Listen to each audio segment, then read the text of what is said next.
And I think that they very well know, of course, the power of this champ. I don't think they want to give it over to first pick to Gen.G.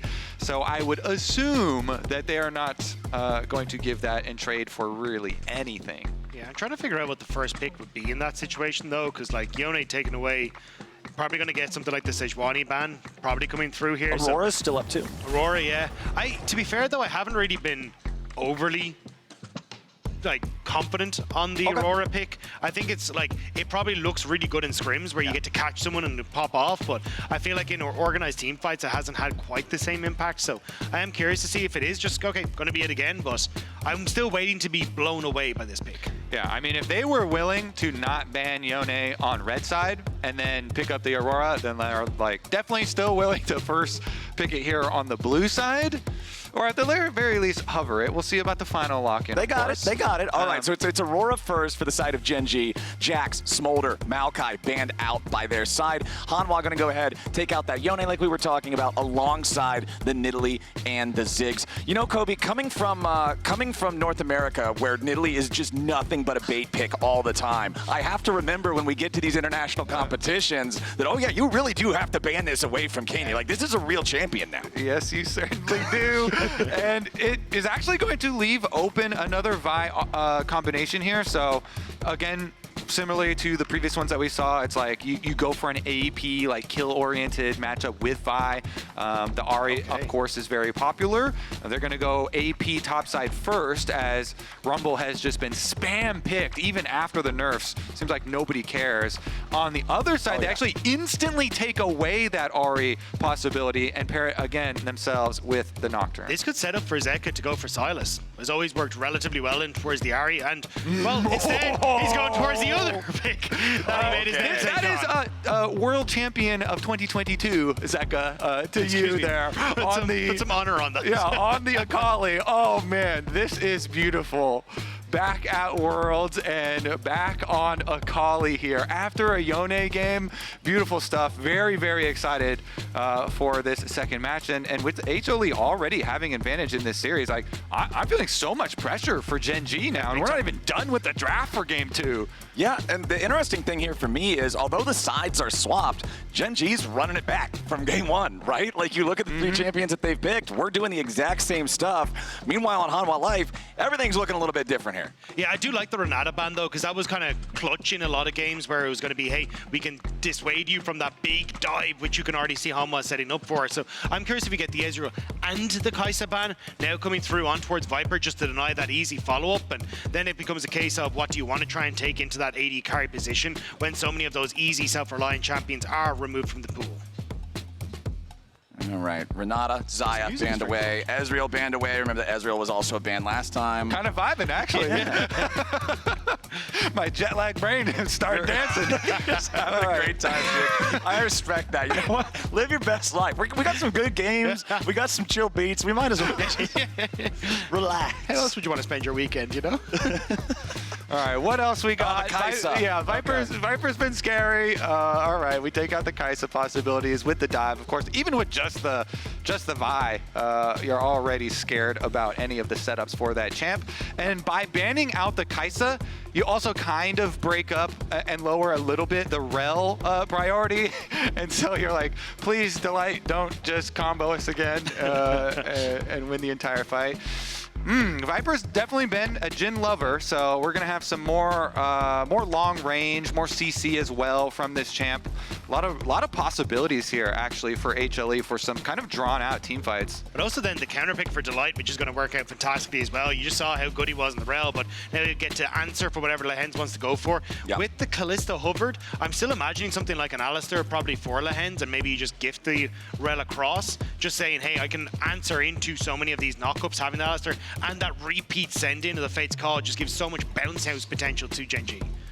And since we're already on the last pick, we know that there's no place for Silas to fit into the enemy comp if you do Never pick it. Also, because we're so late in the draft, I also really like the late Jhin picks. You know, Jhin picks when you already see enemy top and jungle picked, so you know there's not going to be like super beefy tanks of Skarner and stuff like that in it. And so you have faith that, you know, the Jhin is going to be able to do plenty of damage, and there is a lot of squishy member A lot of squishy members on the side of Gen.G. That being said, they do at least lock in the Leona here to have their real linchpin on their side to bring together the full engage. And they have so much possibilities again on Gen.G. We mentioned their pick potential last time. Gets even bigger here. And I always like Leona into Jhin as well because it's so easy for if he opens up the curtain call and you're trying to disengage or anything, you can just throw the solar flare and just, all right, curtain's done. Spotlight's way too bright. Need to move on. Well, there is the Rell that we were expecting once again for Delight. Yeah, and I do think it works out perfectly here. You just have follow-up great engage on Peanut with the Vi. You've got two very much dive carry potentials coming through from the Akali with just her ult, but also the threat of the Rumble ultimate on towards a backline with that follow-up. So it's very easy for Hanwha to operate in this sort of composition. And again, Gen.G, they kind of need to get out to the bat swinging because yes, you've got a Leona who can face check this, but it's a very similar composition to what we saw in the last game. So does that mean, let me ask you this, gentlemen, we'll just be direct about it. Did Hanwha win draft? I don't think it's that big of a difference. I think this one is going to be gameplay for sure. Okay. Those are my favorite ones, because, to be honest. Honestly, there is so much pressure on the side of Gen.G with the lanes that they have drafted here. And remember to give across to this team. Oh, yeah. All right, let's see if Gen.G can take us to a third game. Remember, the original LCK finals, the summer finals that we had just a few weeks ago, did go the distance all the way to game number 5. We'll see if Gen.G can take us all the way to the third game here in this one, or if Hanwha is going to be our second team heading to Paris for the quarterfinals, if they can repeat the success that LNG just had with the 2-0. Gen.G invading enemy jungle here, gonna force Peanut back. As Lehends and Kiin step far forward into the chicken brush. Looks like Hanwha Life not super interested in this. Yeah, nice full jungle takeover there for Gen.G to be able to suss out any early spread play here from HLE, but HLE, ooh, quite gets it, okay. Does find the ward. On World Patch 2, the wards still give a little bit of experience. So nice little boost there for Zeka plus the bottom lane. And the ward left behind on the red buff here by Gen.G will suss out that it is going to be bot side start for Peanut. And Vi also, kind of like Nocturne, is almost always going to go for the full clears unless, like our first series of the day, you have a specific matchup that has CC in it that is going to bring you there. And it was a beautiful, deviation from normal play to go up there, play off of the Renekton stun, and get it. But should just be full clears for both junglers to opposite sides. The only argument I have against it is if Peanut wants to try and get in towards that top side to maybe burn a flash from Kiin and help out Doran. But I mean, you can see at the bottom of your screen how very dominant Gen.G has been in this matchup domestically. So Hanwha looking to really upset the apple cart once again here on the world stage. Yeah, I mean, Hanwha put a stop to the early talk of Gen.G talking about their golden road even. You know, really big combo breaker here that Hanwha were able to pull off in finals, and they're not stopping. They want to do it at Worlds as well, with already being a game up. Gentlemen, we're talking about the past right now. I am just so much loving the present because there is no lane swap. That is always a blessing here in a game of Modern League of Legends, as once again, our reminder, Mercedes featured matchup, the mid lane, Chovy versus Zeka, the Ahri. Last time around, the Yone reigned supreme, as he has done in most matchups so far in Worlds. This time around, Ahri versus Akali. And sorry to take you to the past again, Flowers, but that featured matchup does have roots in semifinals of Worlds, and Zeka taking us back here with the Akali as well, back to when he did get the World Championship for himself. Of course, the early stages against Chovy's Ahri are going to be a little bit difficult, getting pushed in a bunch, and the Ahri also going the grass spear, stacking that up. Ooh, Doran with the flash, but Kiin immediately flashing back away as Peanut was going top, looking for the angle. Yeah, and that's what I was kind of expecting, to wait for Peanut to come in. You try and look for the slow with the harpoon, and then maybe you can get a flash from Kiin and keep Doran's, because then you've got a bit more kill potential from Doran if you do land an electric harpoon on towards Kiin. But just flash for flash burn to that top side, and you still got Peanut who's just going to look for the reset now. But I do want to go back towards the conversation, because I think Zeka 2022, we look and go, oh, well, it was like Akali's and Silas's in the meta, and that's why Zeka really popped off. But he has really grown as a player over this last period, where he has started adding tons more to his champion pool. Like, he looks insane on picks like the Azir. He looked great in the AD carry meta. This guy has come in as an all-rounder now, as just a very, very competent and strong mid laner that you always have to fear. Lehends backing up a little bit here as Delight found that shattering strike on him, but HLE pretty much undeterred down here in the bottom lane farm fest. So nice little pings too. You can always see Gen.G tracking enemy jungle. Of course, they know it was bot side clear for Peanut, and it was going to be very standard for Vi, but it was perfect timing there. You see the blue ping immediately on Gromp. They know he's going for his re-clear of his second path. So bot lane also knows, hey, it's a possible hover there. So they get pushed in. They don't want to do anything crazy right now to draw any extra attention. And it kind of keeps that semi-timer on enemy jungle so that you know where he's going to go in the future. Lehends with the engage on Viper, forcing out the cleanse, dropping the ignite on him as well. Viper can walk off without needing to use the flash, but he is pretty hurt now from the aggro of Gen.G here in this bottom lane. The power of Kalista with any sort of an aggressive support is always scary in these early duels. I think that also sets up then for them to start to look for a rotation here, because you push in bot, you've just seen it there, they can rotate up towards these early Void Grubs too, and Kiin should be able to push out this wave and just nicely continue this objective control that I think Gen.G really want to get rolling, especially when you can play heavily through all three lanes. Void Grubs become so nice for tower takes, but Delight cause, just gotta step away. Yep, he's fine. Meanwhile, the mid lane matchup that we were just looking at, and I like how the analyst has touched on how good Zeka is, especially in the early stages of the melee versus range matchups. Did quite nicely with his CS versus Chovy's Ahri on the Yone, and also was trying to keep up pretty well here on the Akali. A little bit difficult, of course, and taking a slight deficit, but still getting back to lane and into the level 6 point where Akali finally does, have some possibilities of joining some of these fights, where Peanut's actually trying to sneak away one of these grubs real quick. Yep. Grabs one without having to use his smite, by the way, which is so key for the first grub pack.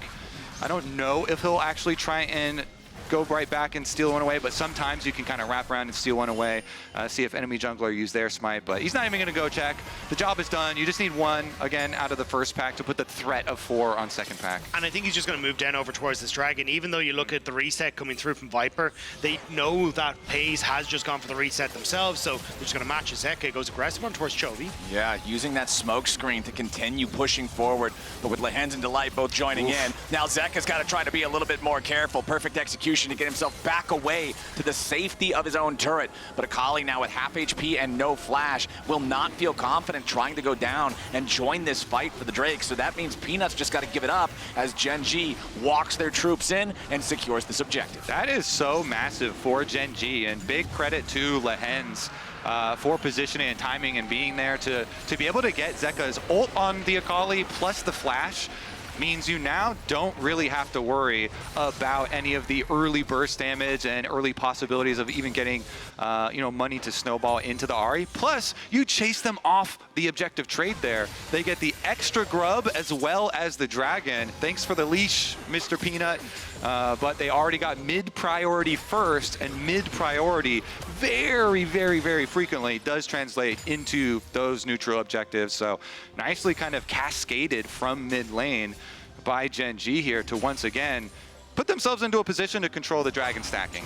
And Lehends was so impressive yesterday as well with his ability to be in the right place at the right time, catching out so many members of the enemy team, like wrapping around the back of that Baron pit to set up so many of these early engages and get Gen.G into that strong point, but might need to double check himself. Okay, Lehends trying to get back away from this one. Shattering strike, not connecting there. Lehends doing a good job staying just slightly above the hitbox. Learned from the last game. I love a little perfect sidestep there. Able to avoid as well. So honestly, very nice stuff here again in the opening session for Gen.G. As far as the objectives are controlled. Canyon again farming here on the Nocturne, trying to get up to his experimental hexplate as quickly as possible, trying to hit that breakpoint just before the next dragon. and seems to be on pace.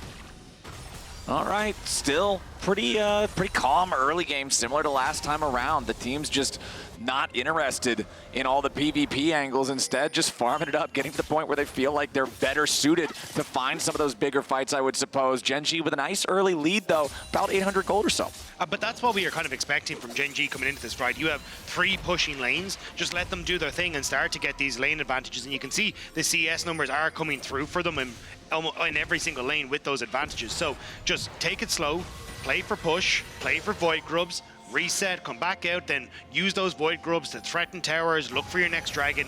Everything on Gen.G is already laid out as a very easy roadmap to follow. It is on Hanwha to try and find ways to disrupt that, and that has to be on Pinos. He has this Vi, has the level 6 or the ultimate available.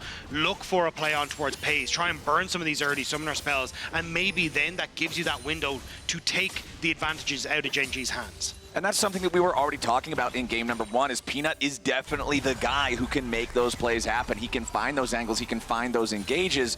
It's just, can they manage to do it in time to make sure that Gen.G doesn't build this lead up into something that's too formidable to make it work out the way they want it to work out, to be able to just have the advantage off of the angle and the extra timing alone of getting that engage that you need. Zeka continuing to farm up here in the mid lane. You really want to see that Akali hit his big first item spike as well, being the melee champion, being the assassin. Very important to not fall behind. And I really want to highlight all of the vision work that Gen.G do. It's such a good setup here for the second pack of grubs, where we know there's going to be emphasis on those grubs. The desync timer there with the dragon, they've got fully warded up behind and leading to it. Plus, they have the mid lane control, so it's just like really nice setup here to, again, secure a lot of these early objectives for themselves. And they'll easily be able to get to at least 4 for themselves, probably 5, since nobody is heading over for HLE. And HLE, once again, trying to do the cross map instead. Exactly. Don't even want to try and fight you on it. And they'll go for some turret plate money bottom. It's still Jhin, though. And even with the demolish that's coming through from Delight, they are very slow at taking these towers. So in the grand scheme of things, you're still happy enough to take this trade as Gen.G. And then you can just start to look for, hey, dragon's up in a minute's time. Okay, let's, well, steal away some camps as Canyon, but then reset, back out of the map, threaten a potential tower in mid, and you're always playing on the back foot here as Hanwha because of the 3 pushing lanes. Yeah, especially because later into the game, the extra grub with the Void Might there spawning is really going to help out the double AP splitting with the threat of the Nocturne covering, so they can try and seamlessly transition into that game plan as well much later into the game.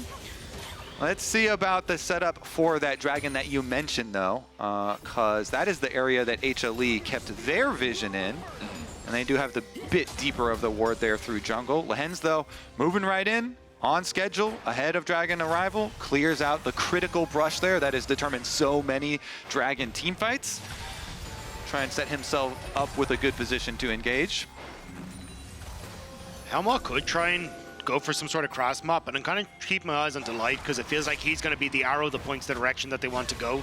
You do have already opening up on mid for Viper, but with Peanut on bottom side, it looks like Hanwha aren't really in a position to go for anything. Even Kiin resetting as well to deny them any sort of dive potential, but yeah, just Hanwha not really in a position to do anything. It's an easy second Drake for Gen.G. 5 grubs to 1, 2 Drakes to 0. A very, very modest gold lead, but still, everything in the first 12.5 minutes of the game is going their way, still with 0 kills for either side on the board, as Gen.G now with a 3-man push in the bottom lane, looking to mine some more plate money away, as Zeka's already in the smoke, but with that defensive cooldown used with Solar Flare finding him, it's such an easy first blood for Gen.G. Zeka thought it was enough to stay safe, but it wasn't. Now a flashback over the wall from Peanut, while Doran can't find the kill on Chovy. Hanwha thought they might have seen a counterpunch there, but Gen.G gets away from it. Great job from Lehends to lock down Zeka in that shroud. Peanut steps forward. Oh, hold on now. Between worlds, Peanut could be in a little bit of trouble, but Viper's coming down to look to help him. Doran with a flame spitter, but instead, it's just another death. This time for Peanut. Delight wants to go in. Lehends finally drops. Viper gets the kill, and the curtains are called. Kiin sniped down again. A double kill back over the Viper. Zeka shows up. The cavalry has arrived, and Gen.G overstays their welcome. Gen.G got duped. They thought they were the ones with the advantage, trying to push through, seeing if they get just a smidgen more of those kills in their favor. But it's actually Hanwha, whoever turn it around, with some great shots raining down from Viper. Yeah, I mean, Gen.G win the first fight and come out so ahead, and they even are like, oh great, we got another follow-up pick. But they have to call it just after that, you know. Lehends goes in, and they actually flash away to avoid it. Viper getting a double kill off this could be problematic, but even Zeka, who on the Akali died so early on the tower dive, also gets gold at the end of this super long extended. I love this guy. Dude, I love his reaction so much. Zeka still getting some money though at the end of that, and Zeka actually had a ring as well. So a couple extra stacks there on the Dark Seal. I think as well, the fact that Pina had Sunder Sky completed was huge because they try to burst him out and he just gets the shield off of his passive and the Sunder Skies proc, which makes it really difficult to take him down and just buys that little bit of extra time. But this is still a Gen.G favored map, and the Mascot lane economy snapshot showing that Viper, with that static shiv, very far ahead of Peyz, but how much can this Jhin do against the onslaught of Gen.G? All right, here comes the Rift Herald. The Herald alone won't be able to kill the turret, but a Demolish proc plus a charge, that is the end of the road for the tier 1 turret here in mid lane. First turret taken for the side of Gen.G. Hanwha had already secured the one in the bottom lane for themselves. Lehends drifting. Boom! Right into the turret. The last little bit of damage will get it done. Then Zenith Blade back onto Zeka to try to get himself away. Canyon covering his retreat there with a paranoia. Nicely done from Gen.G to get a 2-for-1 deal on that Herald summon. Lehends is such a Chad. Holy! 5-head driving through enemy jungle to get the back door on the bot turret there. Takes it, gets out alive. Extra bonus objective there. Now that's what you call efficiency.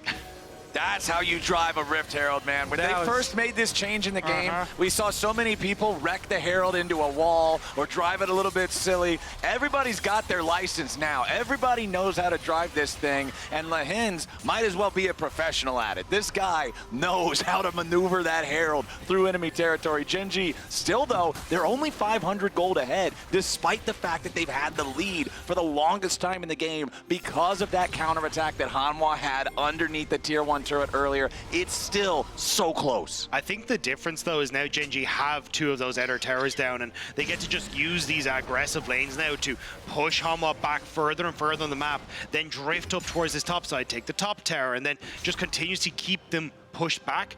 Third Dragon though, now in 45 seconds, will alleviate some pressure where Hanwha can maybe find success of a fight with Lehends. He's fine. He's chilling. He's Leona. It's all right.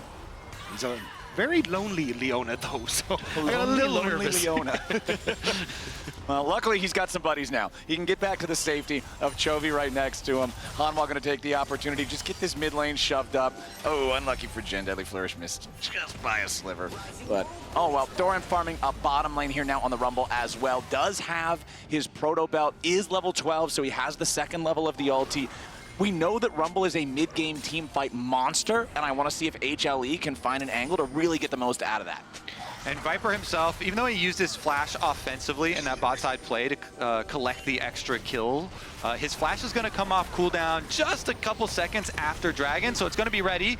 Ooh, the Deadly Flourish there on Canyon forces him to use Paranoia defensively, as now HLE has all 5 players here in the bot side river. They know that Gen.G took the first 2 Drakes. They don't want to give them the soul point, not on an Infernal map especially. So now HLE overloading this part of the map means they're going to secure the Drake, and Gen.G are saying, fine, take it. They want to go and trade the tier 2 turret back in the mid lane at the same time, but it ain't going to work out so well as Lehends tries to get away, but he's locked up, beat down, finally saved by Peyz, who uses that Kalista ultimate to keep his teammate around. Zeka goes in, perfect execution over the wall, but it's not perfect enough. Zeka just barely misses the damage and throws his own life away. They thought that with the paranoia down, Hanwha would have an advantage. Gen.G tried to trade for mid-turret, but the overextension from Zeka, hoping to get a couple more kills, ends up just gifting one back to Gen.G and sets them up for the top lane tower as well. And those are the benefits of really quickly moving on to the next objective. You know, Gen.G are like, all right, fine, we don't have an Nocturne ultimate, we're not going to chase you, we're not going to mess around with you at Dragon.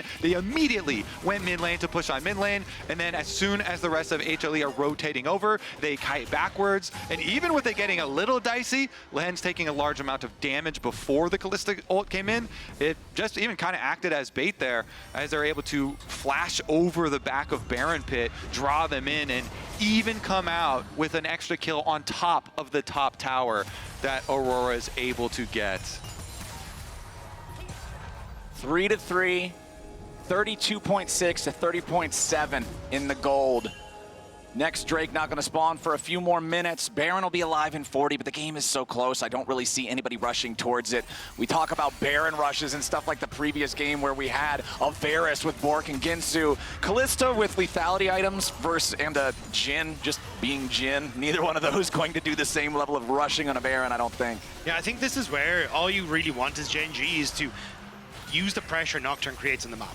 You have a push-in boss. You can already see Kiin is just kind of babysitting Chovy a little bit as he gets that lane pushed in, but he's always pressuring both bot and mid, which is opening up then for the pressure on mid to alleviate in towards Kiin on top side, and continuously just moving across all these 3 lanes, making it nearly impossible for Hanwha to really contest you. And at that stage then, you get the vision you need in the jungle to then actually pull the trigger with this Nocturne ultimate.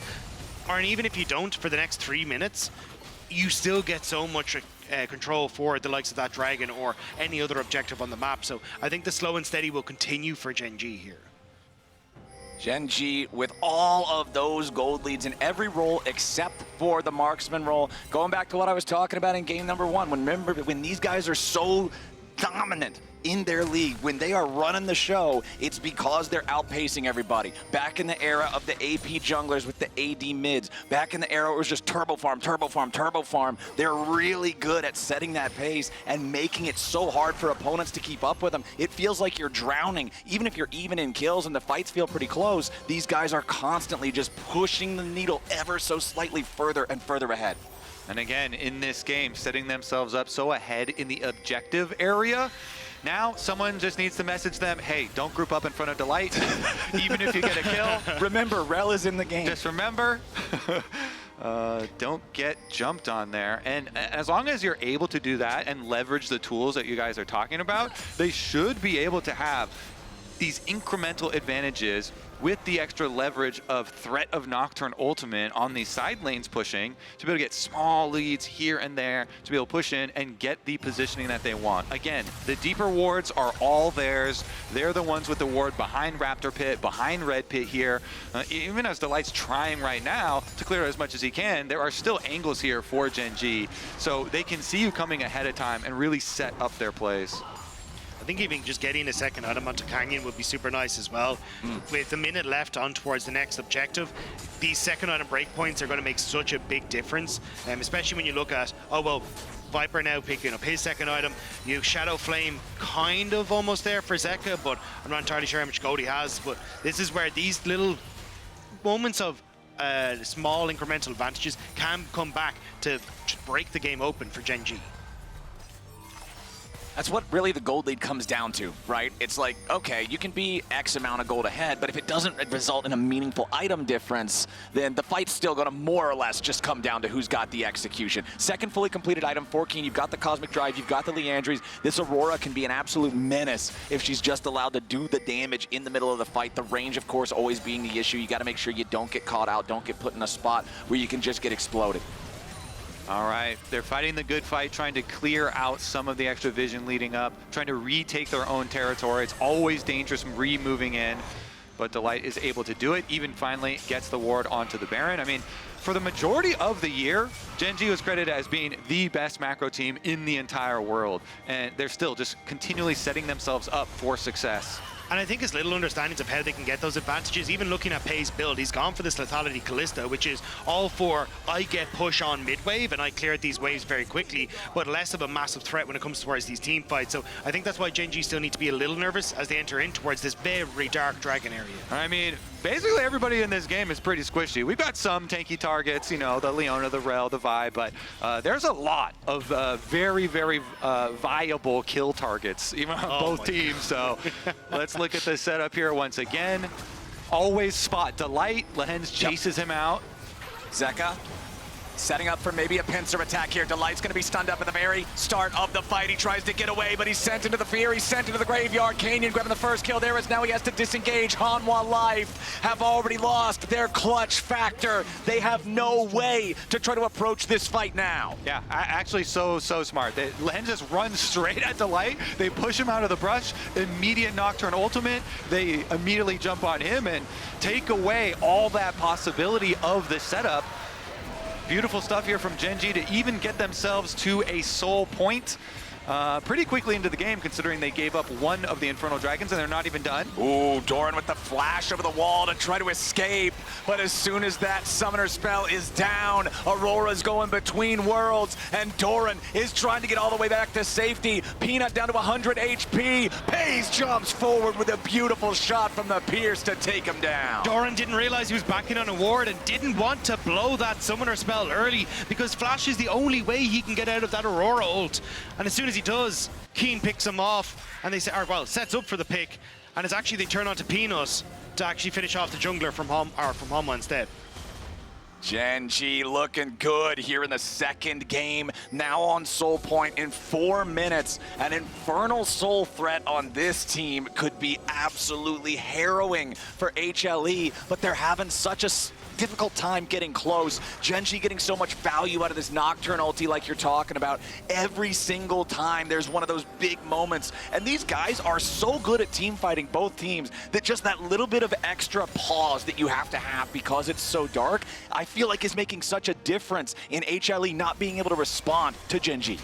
And we've got some, pretty big gold leads now really layering up here on Gen.G. Mid and jungle looking quite nice here. Chovy is back on the Ahri, and Chovy has some extra damage to work with. The picks are definitely going to be hard for HLE to avoid, and really if you're looking at the comeback play, it's going to have to be another huge team fight at one of the objectives to get themselves back into this game if they are going to do so, and they don't have a lot of time to do that with. Right. Deadly Flourish only hits Lehends, not really that big of a deal. Peanut now jumping in for a little bit more. Peyz could get caught out. Popping the cleanse, trying to get away to the blast cone. Peyz still alive for now. They're trying to dive into him. They finally get the shutdown, but now Zeka's got to be careful. Equalizer comes down over the top. Chovy trying to escape. Zeka sure he can flip, ain't gonna find the target. Chovy gets away between worlds, coming down here for Gen.G. Double go back over to Canyon. It's 2 dead on Gen.G. It's 2 dead on HLE. And Zeka is trying to get away. Canyon with the flash in for the fear. And Kiin won't let him get out. The weirding just puts him into the dirt as a TP puts Gen.G right back in a spot for more objectives, more gold, and more of a lead against Hanwha. Hanwha committed so much to try and make that fight happen, but Gen.G more than happy to take it back against them. The TP comes in from the Akali on the bottom side, and Peanut tries to get the connection here until Lehends doesn't quite hit, then goes forward on towards Peyz, but Zeka goes over the wall, misses his E, his shuriken flip, so doesn't immediately get back onto Peyz, has to use the perfect execution to get back into the fight, and then just doesn't have a huge amount of damage to try and finish this off. The equalizer does a lot of work, but Kiin is able to focus down Delight. Viper is playing catch up this whole fight, trying to see if he can get into position. But with Canyon and Kiin there, he just can't really get the damage off he wants to. Yeah, I mean, the whole plan there was get the ultimate onto Peyz and immediately delete him. But as you say, when you break that combo, if you don't hit the E, not going to be able to do it quick enough. And then Gen.G punished so quickly. Nice response from them. They even got an objective in addition to chasing down the extra kill. Gen.G, 4,000 gold ahead, 90 seconds until the next Drake spawns, and it just feels like the opportunity for HLE to come back into this game is disappearing minute by minute. Lehends unafraid to walk up and set that ward down. As you can see, HLE again forced back, trying to defend the tier 2. Delight trying to hide on the bush there at the back. You can see Chovy was checking it with all of his spells, but doesn't quite hit. But eventually they get the ward down. Delight has to back away.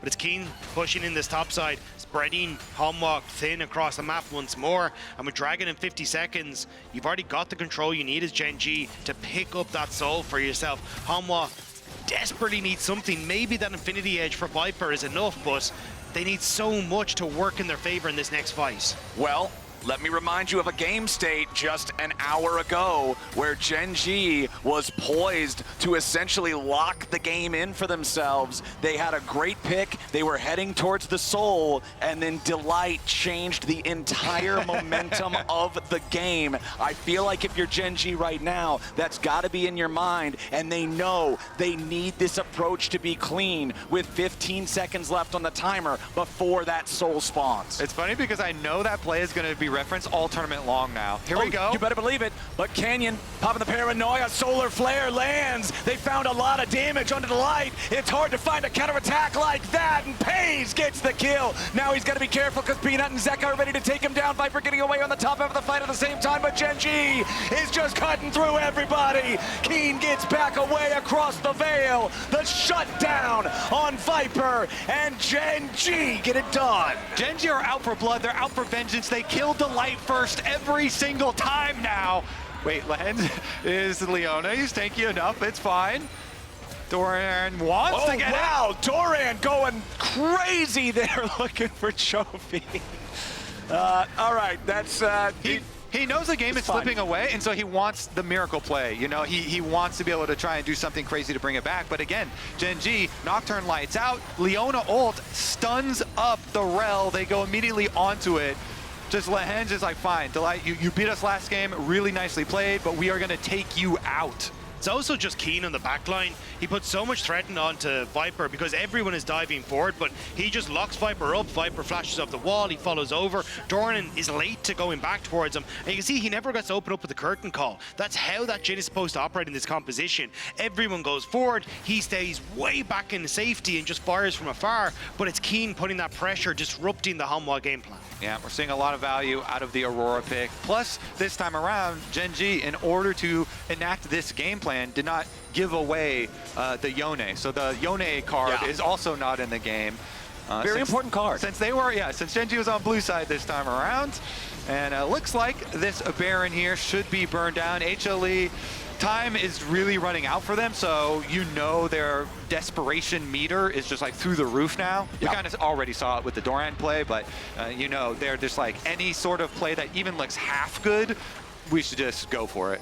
I mean, half is better than the chance that you're going to have just sitting and giving everything over to Gen.G at this point, as Kiin can immediately just walk back away as soon as he sees HLE trying to defend these brushes, defend this vision. Elder won't spawn for another 4.5 minutes, but for the next 2.5, it's Baron in possession for Gen.G. Yeah, and I think the problem is you're just so far behind as almost everyone apart from Viper on Hanwha that it's impossible to fight back. You're a full item behind on jungle and mid. They're playing with so much confidence, Canyon and Chovy, knowing that they are basically untouchable for a lot of this unless Delight has some miracle play. So for the moment, Hanwha desperate to make something happen, but I just think they're running out of time. Kiin just putting in the work on the tier 3 turret, all alone, all by himself, all uninterrupted. That tier 3 turret's already gone. Canyon's over the wall, ready with a paranoia. Gen.G just waiting, biding their time. They know they don't have to force anything. The game favors them so heavily at this point. HLE still just scrambling, trying to defend. And how frustrating is this got to be as Hanwha? Like this slow, methodical pace from Gen.G, where it's a death by 1,000 cuts, and now those cuts continue to rain down as you're underneath the tower. There it goes, the dive is ready to go in. Delight tries to make the miracle happen, but Gen.G are not believers here today. Doran getting dove by Lehends, a little bit more damage would get it done, and finally the burn seals the deal. Gen.G, they might have lost Lehends, they might have lost Canyon, but they get the tier 2 turret, they get +1 on the kills in the fight. Again, even with the tower there, they'll go straight through the front line. Gets a little dicey as they dive really deep, and the tower is still standing for the beginning of that fight, but in the end, still further progressing their march towards the Nexus. Still get the tower, get the extra kills too, and here it is. They actually got them both with the weirding, caught Viper in it too, and so Canyon went into the back of it to try and put the extra pressure onto Viper, and then it gets a little dicey as far as keeping him in, and Lehends tried to follow, and because Lehends is able to have the ignite there and actually finishes off the extra kill onto Doran, they are still able to move forward with it. His coach's expressions are just fantastic. Yeah, it's really great. I kind of forget about the game as soon as he pops up. Because like, oh, what's gonna happen? like, oh, Because you know it's going to be good. As soon as he's on screen, you're like anticipating, oh, what's it going to be this time? Whether they're winning or losing, whatever's happening. All right, we've got 10 seconds left on our Red Bull Baron power play here. It's plus 3,500 for Gen.G, which is a really solid gain for that objective. And now it's sub 2 minutes until the Elder spawns. I feel like if you're HLE, this is it. It's a Hail Mary play at Elder Dragon. It's the one thing that could bring you back into a spot where you could win the fight if you steal it away or something. Other than that, this one's pretty much zipped up for Gen.G. I mean, we all expect Gen.G to finish out this game and to win, but if you are on comms on the side of HLE, I would try and proffer the idea of Peanut go in front of Delight, because Peanut is Vi and you can use your ultimate to actually still get the engage and go immune. Even if they go on you, you can try and immune some of their CC, but Peanut really has to step in front of Delight, I feel like, to be the first layer of it, because fight after fight after fight, Gen.G are just taking out the Rell before Rell gets to have any sort of effect. And so even though your chances are very low and you're so far behind, you're out itemized, I think you have to try and like immune the go from Gen.G to try and get your own opening. Sure, but guys, we have a problem. There is a lot. That's so what you're telling me is to go for the one that doesn't have an immunity? Yeah, kill the Lehends and just fingers crossed. Hopefully it's the best. All right, Rocket Redemption Leona. That's the target. Okay, that's the name of the game. Well, it is total control over the enemy jungle here for Gen.G. They will steal the enemy blue buff as well. They'll sit down all this vision. The Elder's going to spawn in 30 seconds. You can see the recall for the Rabadon's death cap from Kiin, who now teleports back to join up with the rest of the team. Nearly full build Aurora, nearly full build on the Ahri. Kiin jumping away there from the deadly flourish. HLE trying to make their approach. Delight's got to be careful. He does not want to eat a bunch of damage before he makes his way in for the hard engage. Another deadly flourish flies out, doesn't get a whole lot. Doran getting chunked by the damage potential of Chovy and Gen.G. Yeah, I mean, the poke is so problematic that it looks like Doran's actually going to recall for his teleport back now. He gets a vision ward on him, so he does cancel it. Yep. Oh, Lehends immediately with a flash engage going after Viper, but he ain't gonna find the kill that he wants, kill that he needs. Kiin with a rampage on Peanut as Gen.G are way too strong. 3 for nothing. The Viper makes it 4. Zeka tries to escape, and Gen.G with a clean fight here at the very end. They do not need an Elder. They don't even need Zeka. They just want him to send a message. Canyon gets back away, and there it is. Lehends ends HLE, and Chovy's pushing the minion wave into the base. What a game for Lehends too, this one. Gen.G, the steamroller, going to even this one up and take game number 2. All that's left is the structures falling down. I'm so glad our LCK Finals rematch is not just going to be a clean sweep. Gen.G ties us up. Ladies and gentlemen, it's going to a 3rd game. You always knew it had to go the distance with these two teams. Finals was the very same, and now we get to showcase exactly what these two teams are capable of. All right, game number 3 coming y'all's way here real soon, but right now we got to toss to a break real quick first. Don't go anywhere.